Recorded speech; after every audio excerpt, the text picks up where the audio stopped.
So this is the second part of a video I'm making on Agnes Callard and her video on a broadcast through the Aeon magazine. Now, essentially, Agnes Callard says something very stupid, which is that if you take a class in something, there's a paradox. But there isn't a paradox. If you don't have something and you take a class in something, it's because you want to get that something, and basically, if there's a class in it, that means that other people have gone through it. So this is about mimetic behavior, and of course, it's quite true that many people might attend a class and find it's not for them, and they drop out. So, but there is no paradox here. It's a fundamental aspect of our behavior, that because we live in an uncertain world. We're evolved by natural selection on an uncertain fitness landscape. We're a species. The reason that there are many billions of us is because this is how we explore the fitness landscape, and we follow those who succeed, and if we don't, we may go extinct, or we may not. So this is really, there is nothing problematic from the point of view of decision theory here at all, except in the sense that there was a top-down expected utility, Arrow, de Broglie, Kantorovich type of mathematical, Isaac Levy type of notion that a central computer could do everything. But we now know that that's foolish, because back in the early 1970s, several discoveries were made of a purely mathematical sort.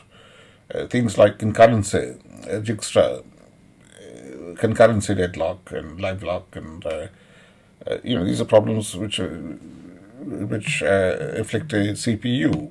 That is that. Where do you start? Where do you start? If you have a bunch of requests, where does the CPU start? And you have, of course, the theory of complexity, and the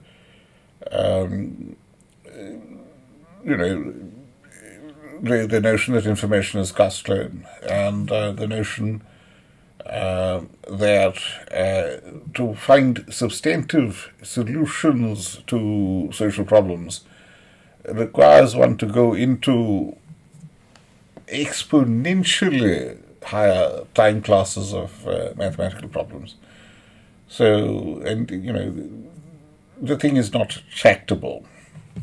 Anyway, let me now return to Agnes Callard and the stupidity that she represents. And it is a type of stupidity which,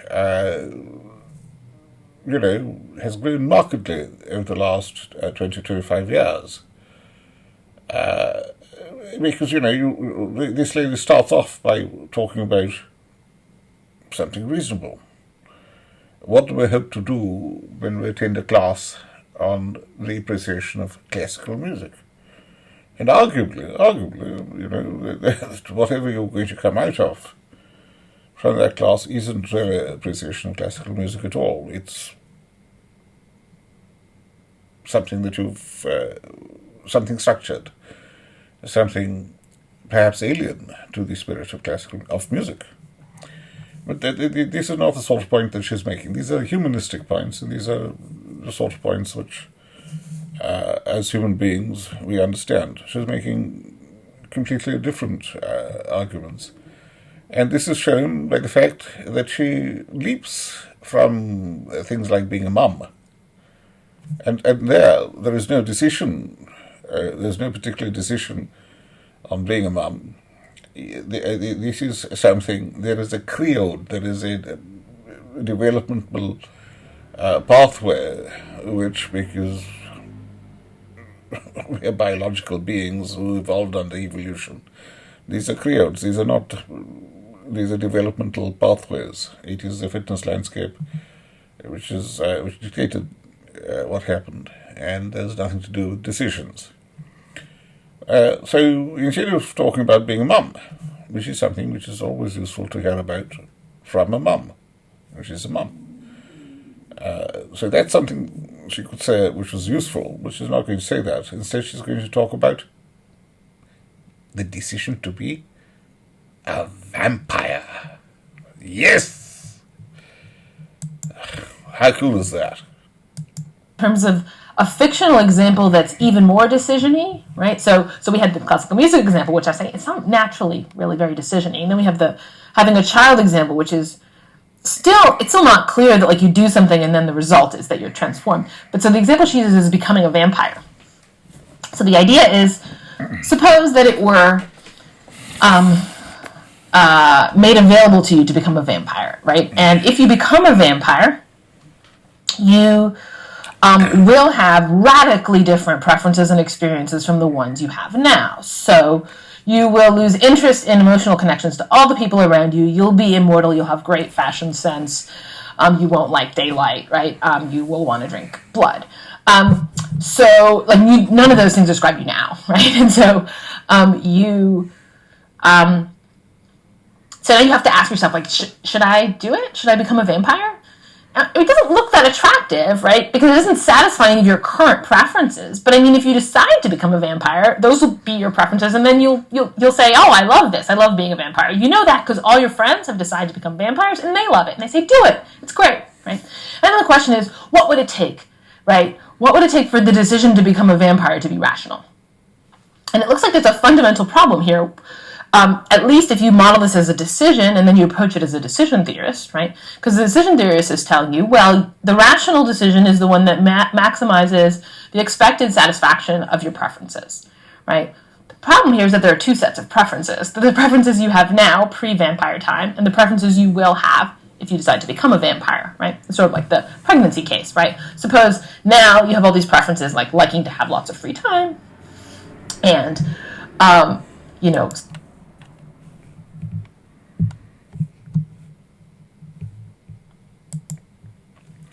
So there you have it. This is just bad decision theory. It is true that there was rubbish decision theory back in the 1970s, and it didn't stop, because everybody had tenure and they just went on talking rubbish. But the fact of the matter is that we don't live in the world of Arrow de Brew. We don't live in a world where all possible states all future states of the world are known. We don't live in that world. If we did, there'd be no reason why evolution needed to happen. We'd live in an occasionalist world created and presided over a deity or a demiurge. So this is just sheer stupidity.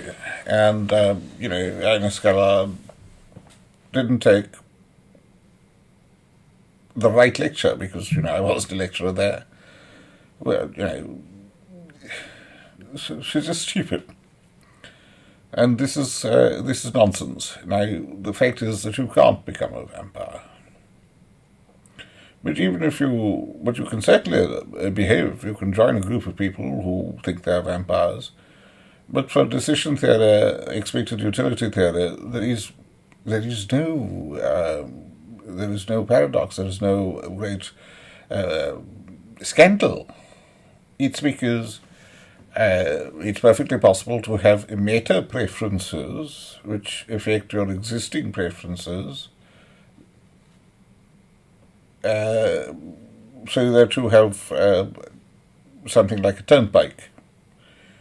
You can have, and in fact this does happen. It does happen that at the moment, a young man or a young woman may be quite lazy and so forth, and then they decide that the way to achieve what they want in life is by joining the army and doing a lot of push-ups and running around and learning all sorts of new things, and at the end of it, they are something completely different.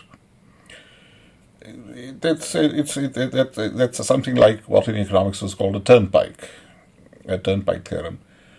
And this is back in the old days of Samuelson and reveal preference theory, and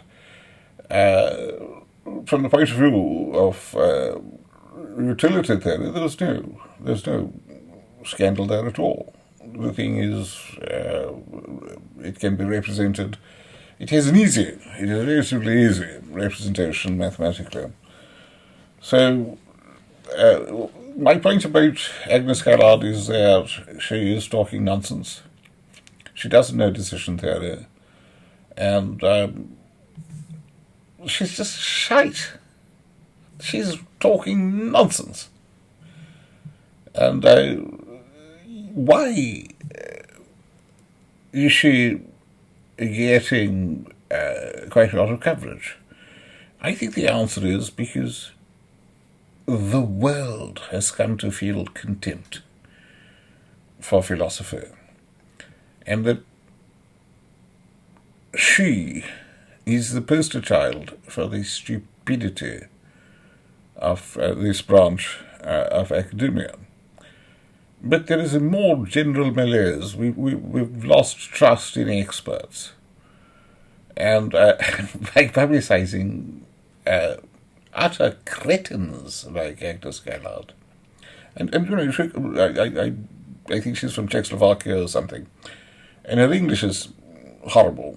It's the trouble with the sort of people who go to Ivy League who are not from Czechoslovakia is that their English could be quite good.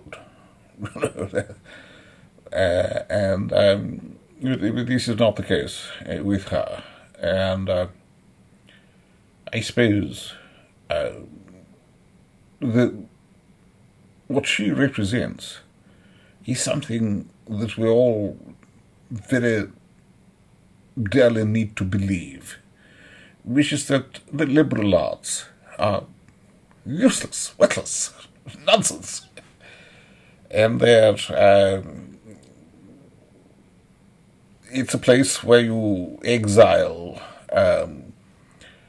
the odds and sods and the awkward buggers so that they can make each other's lives miserable by sort of pulling each other's hair and scratching each other's eyes out, saying, "Oh, you're racist. Oh, you're this. You're more racist, and you're sexist, and you're Anyway, what a horrible shower. How disgusting are these people? I won't say that I am not entertained by them. I won't say that. But it is true, I'm not entertained. What I expect from Ivy League or other savants, and what I expect is potted wisdom and, things which make me feel smart, not things which make me feel superior. Clearly very intelligent people like Agnes Callard, and this is where she has fallen down and where Aeon magazine has fallen down. They really have to cater to people like me who want to read something and feel a bit smart and sort of feel a sense that, oh, we're learning something, and oh, this professor is somebody superior to me. That's not happening, and this is my complaint.